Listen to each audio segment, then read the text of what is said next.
After spending nearly 2 decades on death row, Steven Bryant faced execution by firing squad.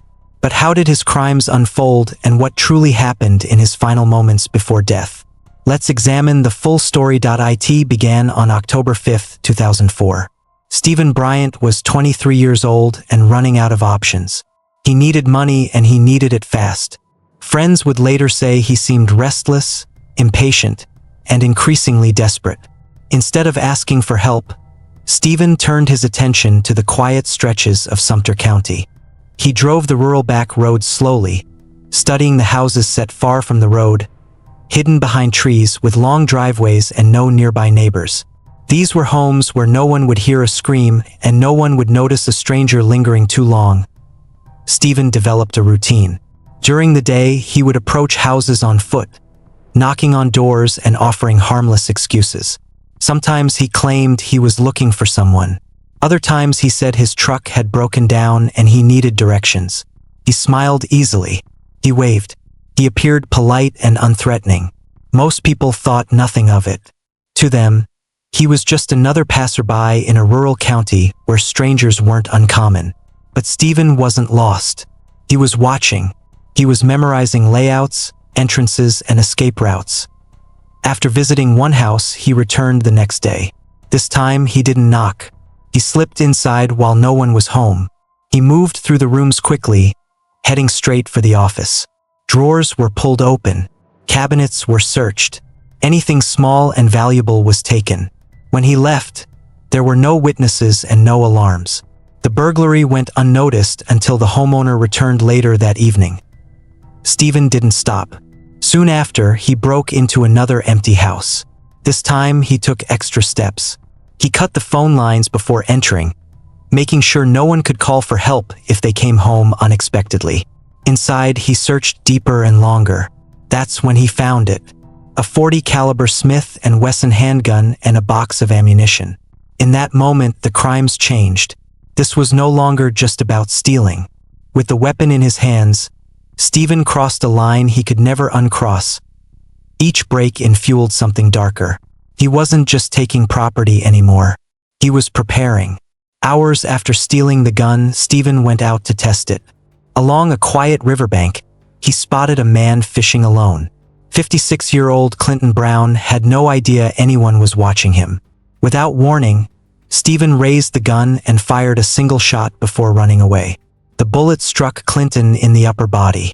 Despite the shock and the blood loss, Clinton stayed conscious. He managed to climb into his truck and drive himself to the nearest hospital. Against the odds, he survived. For Steven, this wasn't a wake-up call. It was confirmation. For days later, he met up with a longtime friend, 36-year-old Clifton Gay. They had known each other for years. They had fished together, eaten together, and spent time with each other's families. That night, they went out to buy beer, laughing and talking like they always had. Somewhere along the drive, Steven pulled out the same stolen gun and shot Clifton in the head. The shot killed him instantly. Steven didn't call for help. He didn't check for a pulse. He stepped over the body and left it on a deserted stretch of road. Then he drove to Clifton's rented trailer. Inside, he took electronics, personal items, and anything he thought could be sold. Before leaving, he struck a match. Flames consumed the trailer, destroying memories and erasing evidence. What had once been a place of friendship was reduced to ash point 2 days later. On October 11th, Steven struck again. His next victim was 62-year-old Willard Titchen, a retired Air Force sergeant living quietly in his home. Steven forced his way inside and shot him 9 times. Afterward, he searched the house for valuables while the phone rang repeatedly. On the other end were Willard's wife and daughter. Steven answered both calls. Calmly, he told them Willard was dead. Before leaving, Steven took a ring from Willard's hand and burned his face with a cigarette. Then he dipped his finger in blood and wrote a message on the wall. Victim 4 in 2 weeks. Catch me if you can. It was a challenge, and it marked the moment when the manhunt truly began. From that moment forward, everything accelerated.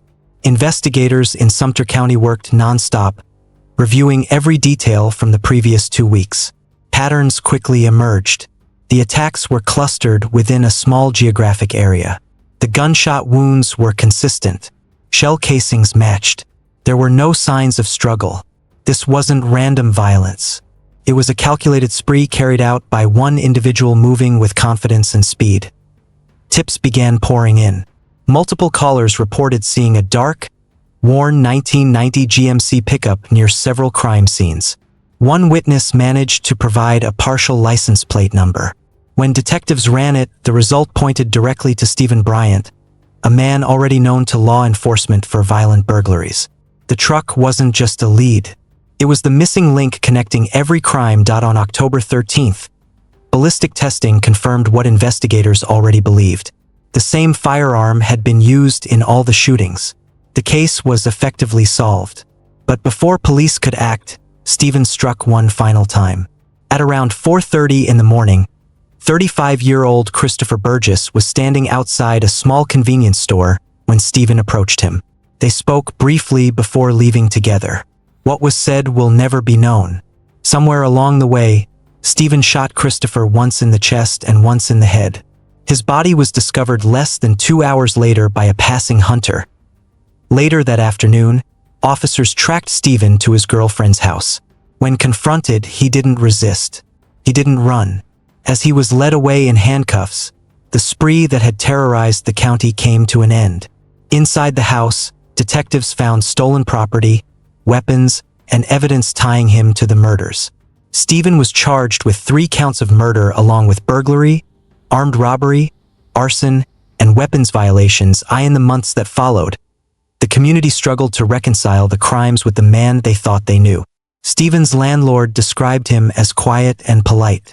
His supervisor called him a good worker. But psychologists saw something else. They described him as impulsive, antisocial, and incapable of controlling his anger. While awaiting trial, Steven attacked a corrections officer and later threw urine at another inmate. Prosecutors cited these incidents as proof he remained dangerous. The trial began in 2008. There were no surprises. On August 8th, Steven pleaded guilty to all charges. He showed no emotion and asked for no mercy. The case moved directly to sentencing. His defense focused on his childhood, detailing years of abuse, institutionalization, and untreated mental illness. Doctors diagnosed him with PTSD, depression, and attention disorders. His grandmother testified tearfully, describing how Steven had begged for help just weeks before the murders. Prosecutors rejected the narrative. They argued the crimes were deliberate and methodical. Steven hadn't lost control. He had planned and executed each killing. The jury agreed. On September 11, 2008, Steven was sentenced to death for the murder of Willard Titchen and received life sentences for the others. Appeals followed for years. Each was denied. In January 2025, his final appeal was dismissed. Months later, the Supreme Court declined to intervene. On October 17th, his death warrant was signed.